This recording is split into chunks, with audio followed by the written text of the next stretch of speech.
Estos contra los piqueteros que están acusados de robarse la comida de los pobres, quedarse con plata de los beneficiarios de planes sociales.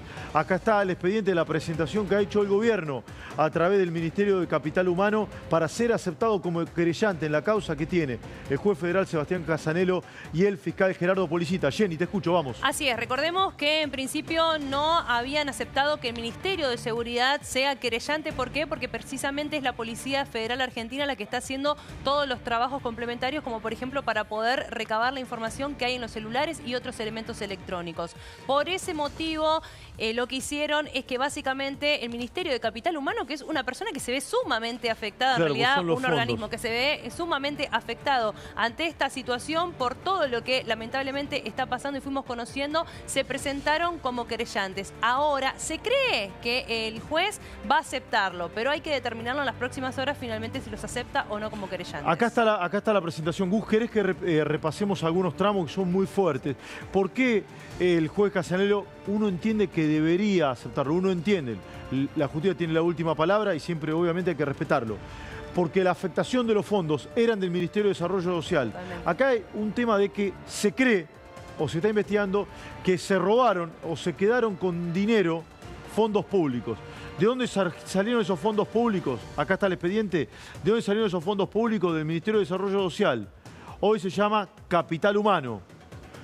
Es decir, tiene una afectación directa al Ministerio, porque de allí salió la plata. Entonces el Ministerio, Sandra Petovelo, a través de su secretaria legal y técnica, que se llama la doctora Lelia Daniela Gianni, subsecretaria legal del Ministerio de Capital Humano, dice: fueron afectados nuestros recursos, nuestros fondos, por lo tanto tenemos una legitimación activa, tenemos derecho a acceder al expediente y a pedir acciones en el mismo.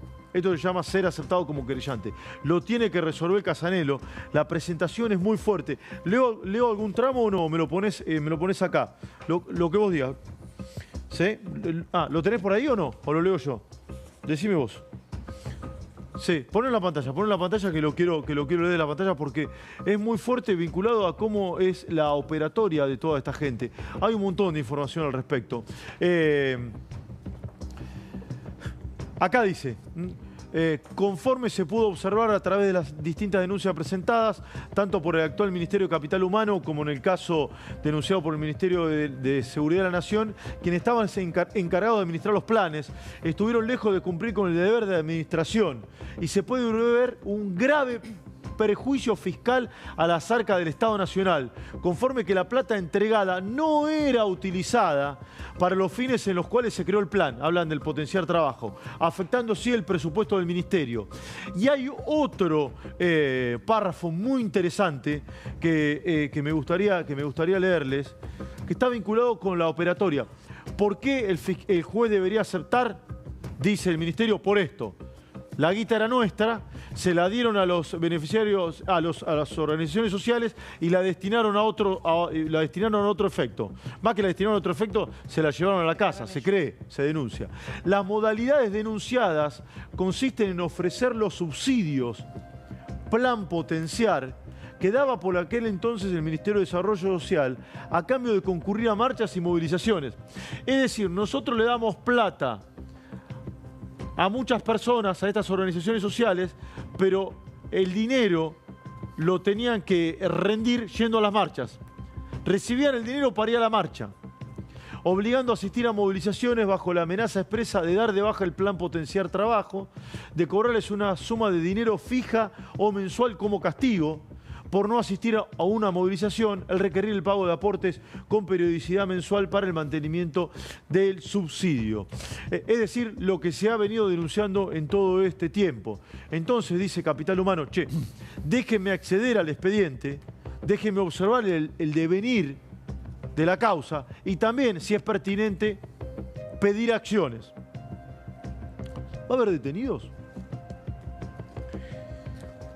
Uno cree que sí. Uno cree que sí. Y cabe la pregunta: ¿y quiénes? ¿Quiénes y por qué? El por qué está más claro. El quiénes no tanto. ¿Por qué? Acá hay algo muy interesante. Esta causa, por ahora, no es asociación ilícita, por ahora. Si hay una asociación ilícita, 2 o más personas destinadas a cometer uno o varios delitos con un jefe, es pasible y lógico y entendible quien que sea detenido es el jefe de la asociación ilícita. ¿Sería este hombre el jefe de la asociación ilícita? Jeremías Cantero. Bueno, Canteros está en el expediente, está comprometido, pero no está acusado por asociación ilícita. Entonces, de ser detenidos, ¿quiénes? ¿Todos los 28? Algunos dirigentes comenzaron a hablar. Balbucean respuestas. Cuando le preguntan por su nombre, responden, me caso mañana. Che, ¿se la chorearon? No, el pelado es un gorila. Ah, 10 puntos. Che, ¿es verdad que se quedaban con la plata de los pobres? El pelado es un gorila. Fenómeno, 10 puntos. ¿Es verdad que los obligaban a marchar? El pelado es un gorila. 10 puntos. Pero todo lo demás, ¿lo van a responder o no? Escuchen lo que decía este hombre, Jerónimo Cantero, vinculado con el aporte voluntario. ¿Les obligaban a dar un aporte? Sí. ¿Les obligaban a dar un... ¿daban un aporte? Sí. El mismo Polo Obrero reconoce que les pedían un porcentaje. La discusión es, ¿se los pedían de onda o los obligaban? La justicia cree que el segundo escenario, que no era de onda, que los obligaban. Yo creo lo mismo. Fíjense lo que decía Cantero. Cualquier beneficiario del plan Potenciar Trabajo que estuviese bajo una unidad ejecutora del Polo Obrero tenía que poner un 2% de lo que cobraba. No, no es un aporte voluntario y el que tiene un plan o el que no tiene un plan. Es decir, acá, incluso... Habla de 2%, como eso, ¿2% de qué? No, bueno, decir, hoy el 2% nace incluso de los primeros sindicatos en la Argentina, cómo se formaron. Es decir, con la cuota sindical que los socialistas, los anarquistas, pedían el aporte para poder construir sus organizaciones y luchar.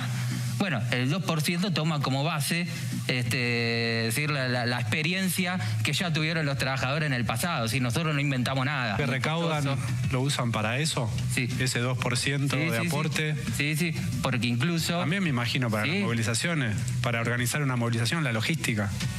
Fundamentalmente, para el funcionamiento de los comedores. Che, admito, no lo había visto esto. Sí. Es brutal. ¿Esto de cuándo es? Me dice, yo no lo había visto, pido disculpas, no lo había visto. Es tremendo esto. Es el aporte sindical. Primero que esto no es un sindicato, no hay estructura sindical, no está registrado en ningún lado, en el Ministerio de Trabajo, en la Justicia, en ningún lado. Está reconociendo Cantero que cobraban el 2%. ¿Ustedes creen que algún beneficiario de un plan social que cobran 2,20 y que se cagan de hambre le iba a dar el 2% de lo que percibía de onda a esta gente? ¿Alguien puede creer eso? ¿Que alguien de onda le daba el 2% del plan social a estos tipos? Tipos y tipas. ¿De verdad alguien lo puede creer? Además estamos hablando de 2,20 era lo que le daban por el plan Potenciar. 2,40. Gente, perdonen, gente que se caga de hambre. ¿Ustedes creen que una persona que se caga de hambre o que come salteado dice, che, de onda le voy a dar el 2% a estos que tienen... ¿De verdad? ¿De verdad? Yo no sabía esto. Evidentemente, este pibe está reconociendo este tema. ¿Cuál es la situación? Que la justicia, no Trebuch, la justicia cree que eran mediante amenazas coactivas y extorsión que se quedaban con el 2%. 2%, cuota o cápita. Cantero manejaba, entre otras cuestiones, el Polo Obrero en la Ciudad de Buenos Aires y figura al frente de una asociación civil Polo Obrero, que tiene la misma dirección que una cooperativa que se llama El Resplandor, que manejaba una persona de apellido Palmas, Elizabeth Palmas. Esta mujer está implicada también e imputada en el expediente judicial.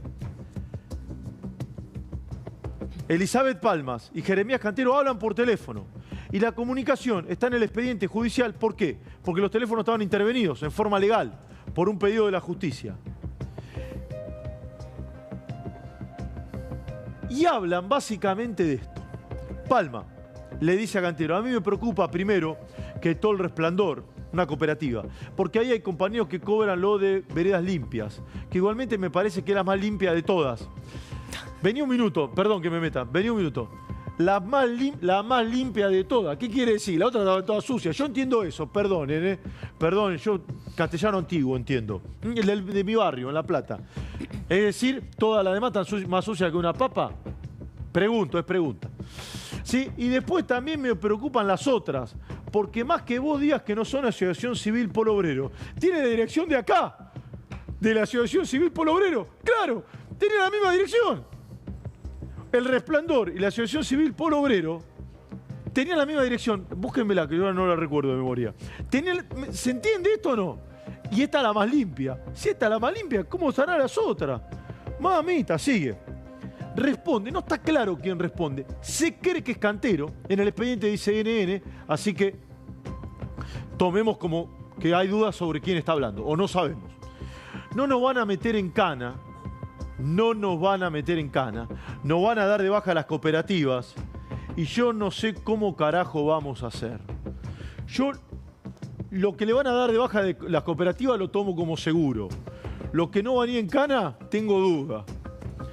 Palma, nos pueden investigar por lavado de plata. Te doy un ejemplo. Lo que podemos tener es las cosas legales correctas. Le responden. Sí, hay que ver hasta qué punto. Lo más correcta que se pueda. Responde Palma. Me preocupa más el Resplandor, porque ahí cobran compañeros de capital. Sí, o sea, ¿cómo justificamos la plata que entra?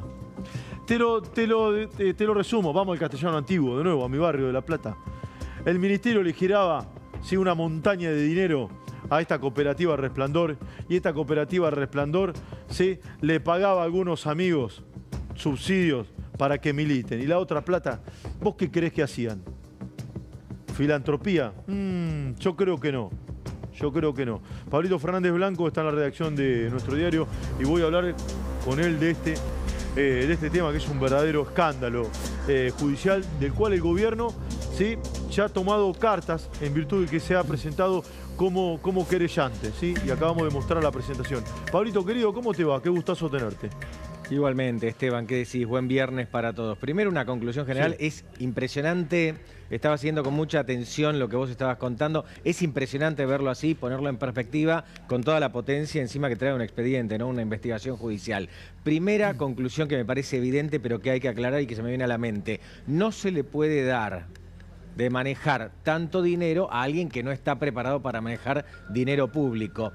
Pienso en el caso de las organizaciones sociales, en este caso a quienes la llenaron de plata. Pienso también en lo que pasaba en su momento con Madres de Plaza de Mayo. ¿Te acordás todo el caso Joe Klender? ¿Cómo no? Y un montón de obras públicas. Pienso también en Emerenciano Sena, por ejemplo. Emerenciano Sena, exactamente.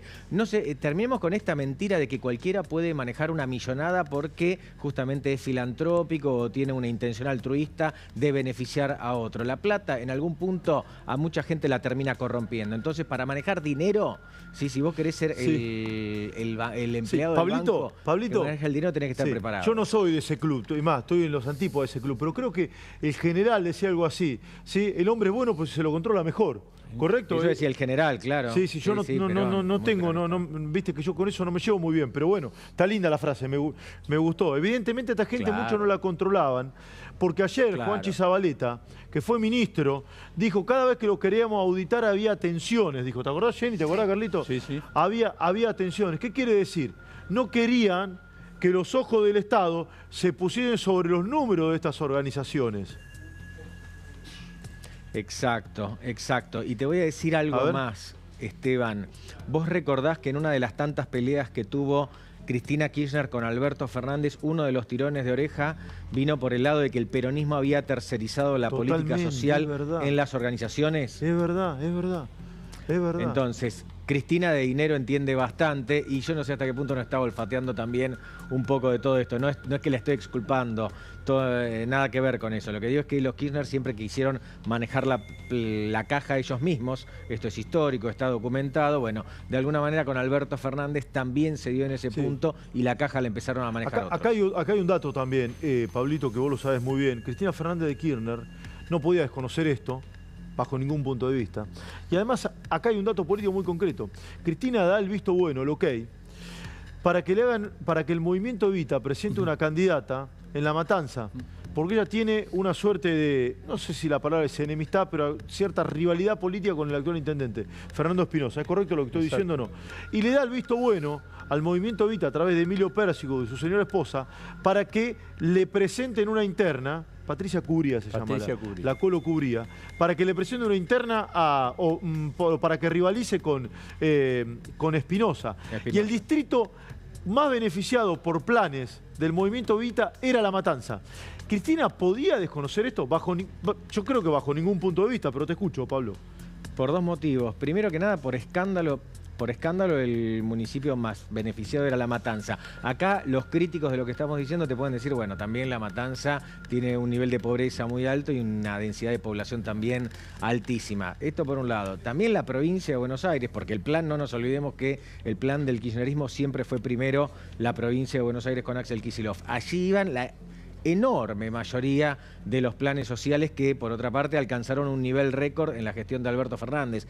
Llegaron a 1.400.000 planes sociales. Y una cuestión adicional. Vos recordás que Pérsico se había peleado con Cristina Kirchner, pero después hacen las paces, justamente antes de las PASO, y le dan un empujoncito a Alberto Fernández. Con lo cual, yo no voy a entrar en especulaciones, pero, a ver, sumando 1 más 1, 2... Te puedo decir, Cristina Kirchner es una política avesada, conoce de esto, conoce mejor que todos, el resto que saque sus conclusiones. Sí, mueve las 4 patas, mueve la cola, no, tiene 4 patas, mueve la cola y ladra, y parece que es un perro, ¿no? Parece que es un perro. Claro. Sí, el que no es un perro es usted, que sabe absolutamente de todo y tiene mucha precisión. Y sobre todo con el tema de la inflación. Voy un minuto a la economía. A ver, contame un poco el tema de los precios mayoristas y cómo se vienen desarrollando. Bueno, mira, es muy bueno el número que estamos mostrando ahora. Acá la situación es esta. Lo venimos repitiendo, pero creo que hay que profundizarlo, insistir en esto. La inflación en la Argentina es muy alta, pero se está desacelerando.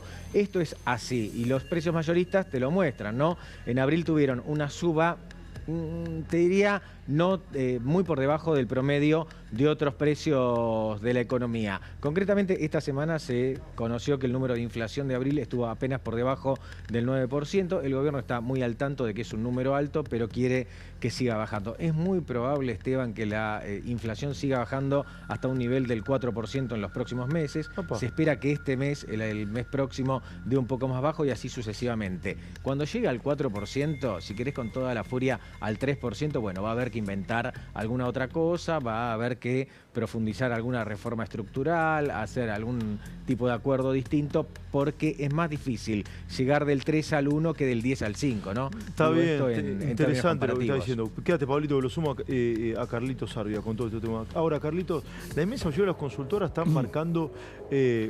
5,5, 6 para la inflación del mes en curso. Dicho eso, la recuperación todavía no se nota, ¿o sí? No, todavía no se nota, pero es muy interesante lo que plantea Pablo, y en particular por este número de abril de mayorista, porque no te olvides que cuando Javier Milei llegó, la inflación mayorista en la República Argentina era 50%. Mirá vos, no recordaba eso. Ese es el dato que da Javier Milei, dijo, con este dato de inflación mayorista, en realidad la inflación mayorista proyectada me está dando 17.000%.